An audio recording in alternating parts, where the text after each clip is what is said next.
Shalom, selamat pagi bagi kita. Sebelum kita mendengarkan firman Tuhan, marilah kita berdoa. Bapa yang Maha Pengasih, terima kasih untuk hari yang baru Kau berikan dalam hidup kami. Saat ini kami mau disapa oleh firman-Mu. Berfirmanlah Engkau, kami telah siap mendengarkan. Amin. Saudara-saudariku yang dikasihi Yesus Kristus, firman Tuhan menyapa kita dari kitab Markus pasal 9 ayat 7. Maka datanglah awan menaungi mereka, dan dari dalam awan itu terdengar suara, "Inilah anak yang kukasihi, dengarkanlah dia." Saudara-saudariku, transfigurasi atau peristiwa Yesus dimuliakan di gunung, bertemu dengan Musa dan Elia dalam kemuliaan, terjadi pada saat menentukan dalam karya Yesus. Ia tahu bahwa para pemuka Yahudi berniat membinasakannya, sementara banyak orang tidak mengetahuinya. Di sisi lain, para murid mengakui dia sebagai Mesias, namun dengan pemahaman kemesiasan yang tidak tepat. 6 hari setelah pemberitahuan pertama tentang penderitaannya, Yesus mengajak Petrus dan Yakobus dan Yohanes naik ke sebuah gunung yang tinggi. Di depan ketiga murid itu, Yesus berubah rupa dan pakaiannya sangat berkilat-kilat.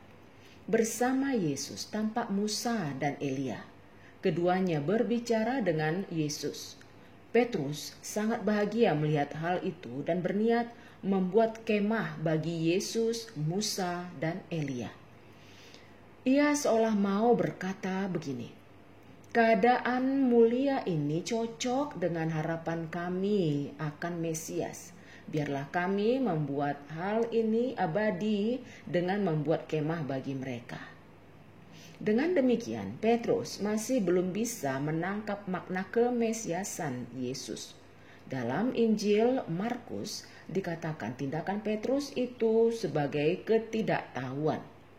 Setelah Petrus berkata demikian, datanglah awan menaungi mereka.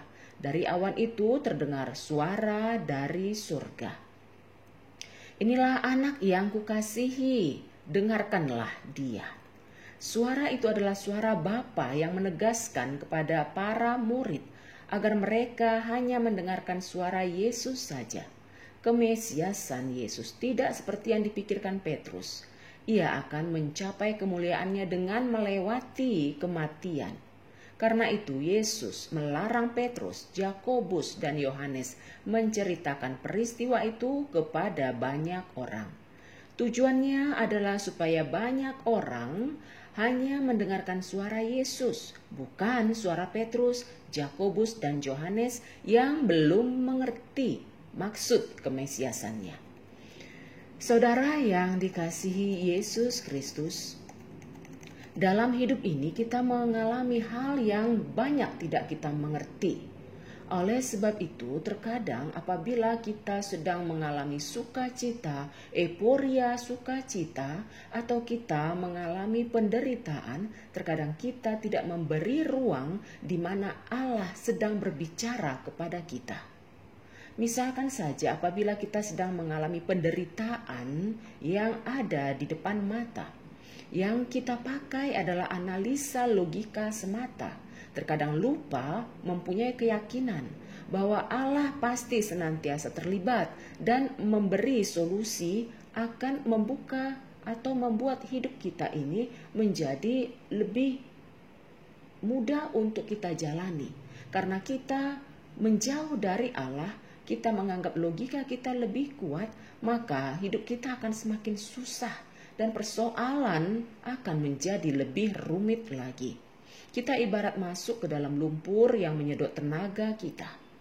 Pada saat kondisi saat ini, virus Omikron, banjir kiriman yang merusak rumah dan kenyamanan kita, membuat kita harus mengeluarkan dana lebih yang tidak terencana sebelumnya. Sementara pemasukan dalam situasi pandemi ini belum juga pulih dan belum bisa kita katakan senormal pada saat situasi sebelum pandemi terjadi. Maka jangan hanya mengandalkan logika kita, mari sejenak memberi waktu untuk sepenuh hati berkomunikasi dengan Tuhan. Dengar suaranya. Jangan terlalu banyak menyampaikan permohonan ini dan itu. Tapi sekali-kali latihlah diri untuk bertanya kepada Tuhan, apa maksud Tuhan mengizinkan semua itu terjadi? Mari rendahkan hati agar suara Tuhan mampu kita dengar dan mampu kita pahami. Dengan demikian kita akan mendapat kekuatan dan mempunyai semangat untuk meneruskan perjalanan hidup ini, karena kita tahu bahwa Tuhan mengarahkan kita kepada jalan yang lebih baik, karena rancangan Tuhan pastilah rancangan damai sejahtera. Jemaat sekalian, baik yang sedang kecewa, letih dan lesu, atau sedang berada di puncak kebahagiaan dan kebanggaan, tetaplah mendengarkan firman Tuhan. Tetaplah untuk mau memberi ruang dalam hati dan pikiran kita untuk mendengarkan suaranya. Firman Tuhan hari ini berkata, dengarkanlah Dia.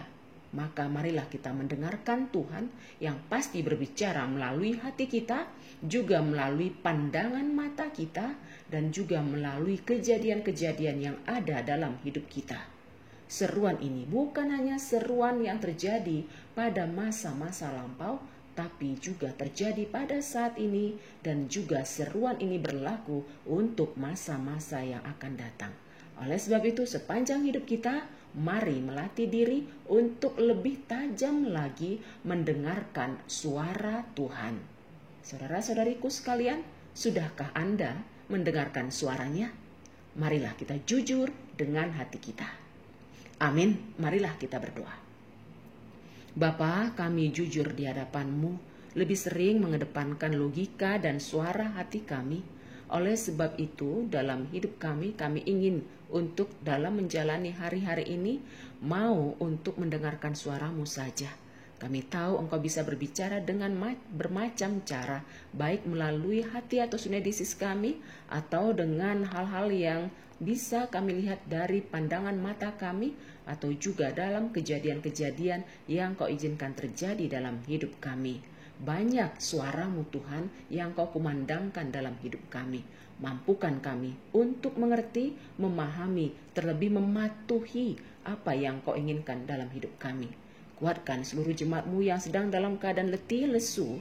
Mampukan mereka untuk mengerti kehendak-Mu. Orang yang sedang bersuka cita juga mampukan agar mereka tetap rendah hati dalam kehidupannya, dan dengan demikian mereka akan lebih tajam lagi mengerti akan suara-Mu dalam kehidupan kami. Dalam Yesus kami berdoa. Amin.